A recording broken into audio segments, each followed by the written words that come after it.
Hello there everyone and welcome to Monster Hunter 3 Ultimate for Beginners. My name is David and today we're going to be covering the Gunlance. The Gunlance combines elements from the regular lance as well as the heavy bowguns to create a weapon set that's capable of consistently high damage output while maintaining the potential for massive burst. This damage output, coupled with the weapon's natural reach and strong block, establishes the Gunlance as a solid choice for really any hunter, so I recommend everyone to try them out. The weapon's key feature is shelling, which is paramount to using the Gunlance effectively. There are 3 shelling skills available that are important for the sake of this video, and these are Full Burst, Wyvern's Fire, and Charged Shots. A full burst is performed by pushing the A button immediately after an overhead slam. The hunter will then exhaust the remaining rounds into the target and each shell will do its regular amount of damage unless stated otherwise. This makes the ability useful in a number of situations, ranging from part breaking to preventing monsters from running away via staggering them if enough damage had been inflicted. Wyvern's Fire is the Gunlance's key ability when the user needs its high burst damage, such as when breaking monsters' parts for example. In contrast to what many believe, Wyvern's Fire is actually 4 separate shots instead of 1 giant one, so it's important to bear that in mind when considering using it on sleeping enemies, whereby other people in your group may be better suited to that task, such as great sword users, as the damage bonus for Wyvern's Fire will only be considered for 1 shot, not all 4. So a great sword user hitting them with a charge attack is going to do much more damage in this case. Shells that are hit with the R button prior to firing are called charged shots. A charged shot takes longer to fire but does much more damage per shot than a regular shell. These are helpful when the hunter needs to take out flying targets, as you can see in the footage in the background.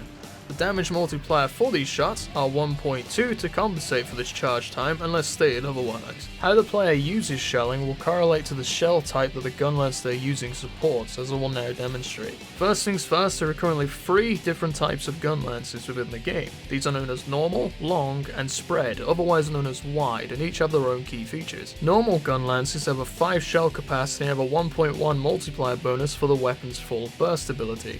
Because of this, normal Gunlance users will likely want to utilize the full burst ability more so than the other types whenever it can be used successfully without taking damage. Long Gunlances have a 3 shot capacity and have a 1.2 damage multiplier bonus for Wyvern's Fire. Because of this, users of the shell type will want to utilize Wyvern's Fire as much as possible. Seemingly all of the time, as soon as that thing's ready, fire it. Within reason of course, but seriously, fire it. Finally, spread Gunlances have a shell capacity of 2 with a multiplier of 1.45 for charged shots. Users of this shell type will likely charge the majority of their shots when they can get away with it to get the most damage out of them, which inherently for a spread gun is already high, but charge it and you're going to get much more. The weapon however suffers from a 0.9 multiplier when using the weapon's full burst ability, so using it isn't really recommended with a spread or wide Gunlance unless you really have to. For those who are curious, shells will largely do fixed damage that ignores the target's hit zone defense values, but will also do a very tiny bit of fire damage that will not ignore these values, but the damage isn't significant enough for you to personally worry about it. That goes for fighting enemies who have a strong fire resistance. It's not that big of a deal, do not worry about it at all. The damage of each shell is dependent on the shell type and shot level of the hunter's Gunlance, but also by the hunter's relevant skills such as Artillery Expert, as I mentioned before.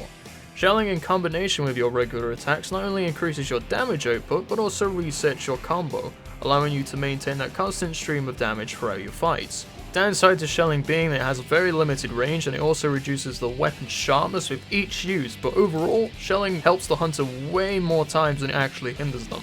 And it's also a lot of fun to smash a wyvern in the face and shoot them out of the sky, so get doing it. As a general summary of the Gunlance, I found several positive aspects for the weapon and very few minor aspects, but that may be a bit different because I personally really enjoy the Gunlance, but regardless of that, I urge you to check it out yourself. But in any case, the positives for the weapon include its reliable damage output when you learn to combo effectively through the use of shelling, its high burst potential through Wyvern's Fire, and of course the full burst mechanic if your Gunlance supports that very well, such as a normal Gunlance. It has a very strong guard, which makes it good for seemingly everything, especially defensive players. Excellent reach because it's part lance, and the gun by extension only increases that reach. It may not be much, but the reach is excellent in itself, but the gun component, as I said, definitely adds to that. The weapon's reach tied in with the shelling mechanic makes the Gunlance a formidable part breaker for seemingly everything other than the ones that are unique, but other than that, for a general part breaker weapon, the Gunlance is very, very impressive. And this is because of the Gunlance shelling mechanic, which can inflict large amounts of neutral, pure damage. Like, you just do not need to worry about defense modifiers at all. You just shoot it and parts simply break off. And on top of that, the lance component can in fact cut off tails, which is a really nice bonus for the weapons, so those are the positives. As for the negatives, as I've said, they do seem a bit limited, but this may be just down to my personal style of play. But I believe the Gunlance is a bit immobile. That's because I like to take a more defensive stance with the Gunlance, just because it seems to be most effective for me personally. So I spend a lot of time with the weapon out, deflecting blows, knocking wyverns in the face and shooting them out of the sky. But because that weapon's out, it slows me down a bit, and as a result, you'll walk around a bit slow, and it can be a bit difficult to get used to at first, that speed element, and trying to learn all the mechanics the weapon has. But overall, if you knock all those down, you have a very solid weapon. Now, as I said in the beginning, I recommend each and every one of you to go ahead and try it out, see what you think of it, and have fun with it. Oh, and be careful of hitting other people with your Gunlance in online play, but if you aim right, shouldn't be too much of a factor, when considering what lances of all types have to deal with on a regular basis. As for the skills you're generally going to want to be using with the Gunlance, you can never go wrong with Artillery Expert. The 1.2 damage multiplier for all your shelling shots is fantastic, as well as the 30-second reduction in your wyvern's fire recharge time. That's also very good. But because of the amount of shelling you're going to be doing, you're going to need some form of sharpness related skill, either razor sharp, speed sharpening, sharpness +1. I've put Mind's Eye in there, so if you hit a target such as Lucent Narg's head, you won't bounce off and you can proceed to shell it in the face. That's what Mind's Eye is for. Evasion and guard is ultimately up to you. I prefer guard, so I use guard +2 and guard up to become essentially a walking vanguard that shoots wyverns out of the sky. And load up is also good if you want to get the most out of the full burst ability, or if you need the extra shell. So that's it for Monster Free Ultimate for beginners concerning the Gunlance, guys. Hope you enjoyed the video, and hopefully some of you will use the Gunlance. Have a great day.